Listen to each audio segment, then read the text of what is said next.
Welcome to this Blackpool Music School video all about beginner's mandolin. So let's get started. I am using a piece fretted instruments mandolin made by a local luthier in Blackpool. I will post a link down below. So for this video you're going to need a mandolin. We are tuned from the bottom going up to our chin. A pair of E's, pair of A's, pair of D's and a pair of G's. Think of it this way, a guitar that way, just flipped over. That's sort of what it's tuned to. So let's get started. This here is a nut, and these metal pieces going down are frets, and we count it first, second, third, all the way up to the body. So we've got the nut there, and this is the first fret, second, third, fourth, so on, going down. For the first chord we're going to do a G chord. So with your middle finger it's going to go at the third fret of the E string, the string nearest the floor, and the string above that at the second fret. So that is a G chord.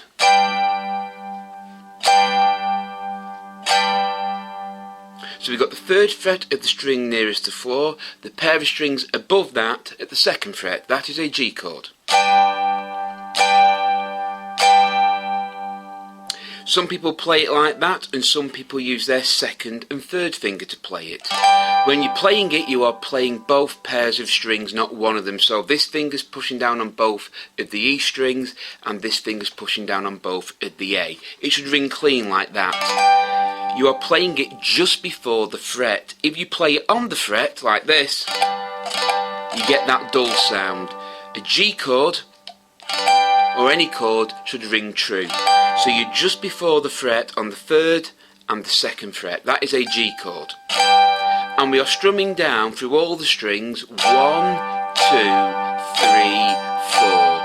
1, 2, 3, 4. 1, 2, 3, 4. 1, 2, 3, 4. We'll work on more strums later, but for now, hold that G chord and just keep a steady pace playing.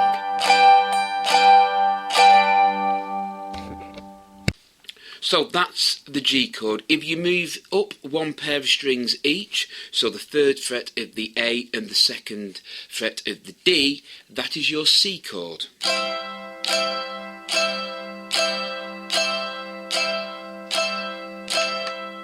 So G was there. You're just moving each finger up another pair of strings. That's your C chord. Again, it should ring clean like that. If you are too much on the fret, hear that dead sound, it should ring clean.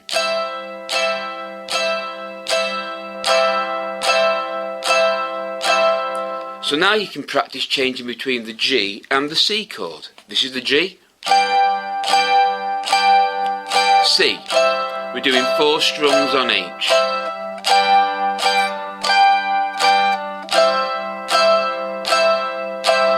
Now, what you can't do is this. I'm going to over-exaggerate this, but it just proves the point. You can't do 4 Gs. A massive pause while you found the C chord and continue. The gaps between each strum you have to change chords in. So there's the G. Then C. Back to G. Then C. So whatever speed you set your right hand at, or your strumming hat at I should say, that's the speed of the changes. So you can do it really slowly. 1, 2, 3, 4, change. 1, 2, 3, 4. 1, 2, 3, 4, change. 1, 2, 3, 4. The final chord we need in the key of G is a D chord. That's the second fret of the string nearest your chin and the second fret of the string nearest the floor. That is a D chord. Now it's very important when doing this one here, you don't put weight or pressure on the string below or deaden it. because you get a dead sound. Your hand should be able to do 2nd fret there and 2nd fret of the bottom string. So the string nearest your chin and the string nearest the floor at the 2nd fret, that is a D chord.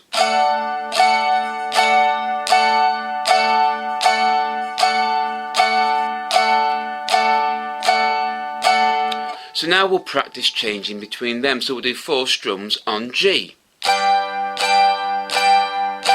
then 4 strums on C, then 4 strums on D, and then obviously without the pauses. So after 4, 1, 2, 3, 4.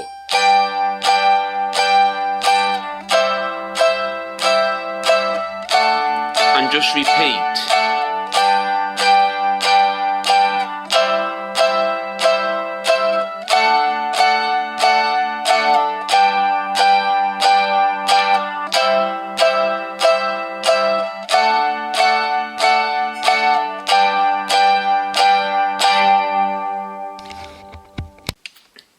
Now, let's point something out first.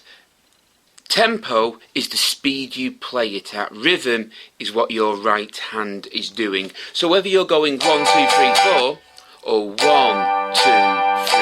4, it's still the same rhythm. Tempo is the speed you're playing at. Rhythm is the style in which you're playing. Think of it as waltz, foxtrot, rumba, so on. So now what we can do is add an upstroke. So we're going down through all the strings on the numbers 1, 2, 3, 4 and up on the hands. So there's a G chord up here. It's 1 and 2 and 3 and 4 and. So 1 bar before was 1, 2, 3, 4. Now it's 1 and 2 and 3 and 4 and. Just adds a bit more swing. So now we'll try a bar of each, G, C, then D.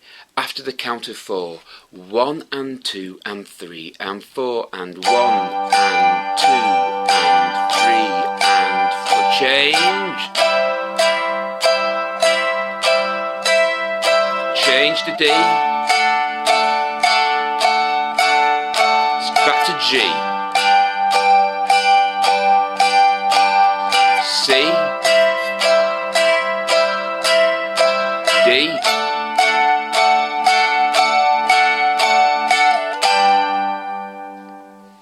So that's 8th playing. Now, you can go between any of them chords either way. So you can practice for a bar of G followed by a bar of D. So it'll be like this: 1 and 2 and 3 and then D. Then C. Back to D.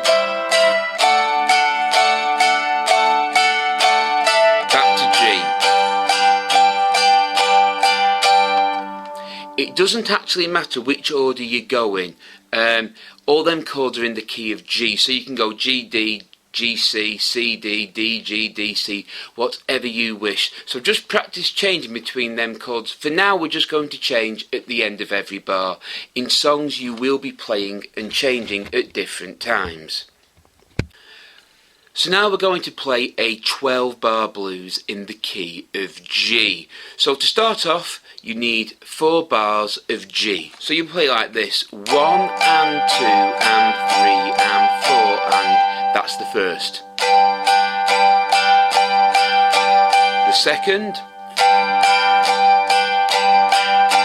That's the third.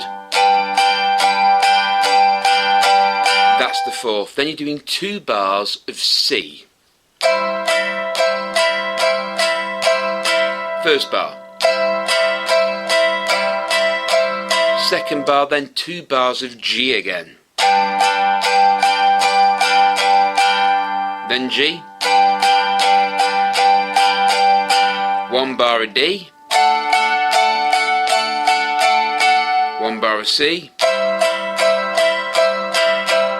Then 2 bars of G.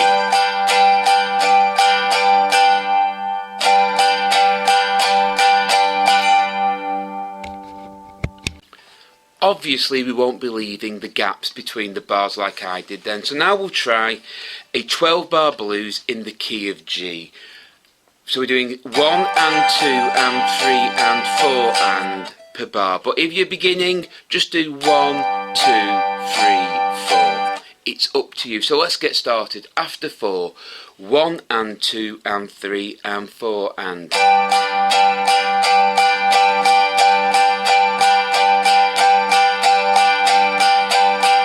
Last bar of G.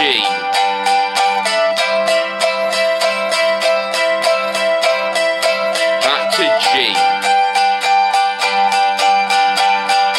D. C. G. To finish the song in the key of G, most of the time you're doing G for one strum, D chord, back to G. So that's a very basic beginner's lesson on the mandolin. I hope you found it useful. If I get enough thumbs up and enough subscribers, I will post more videos on the mandolin. So if you enjoyed this video, give us a thumbs up and subscribe to Blackpool Music School for more videos. Until next time, take care, keep practicing, keep playing, and as always, goodbye.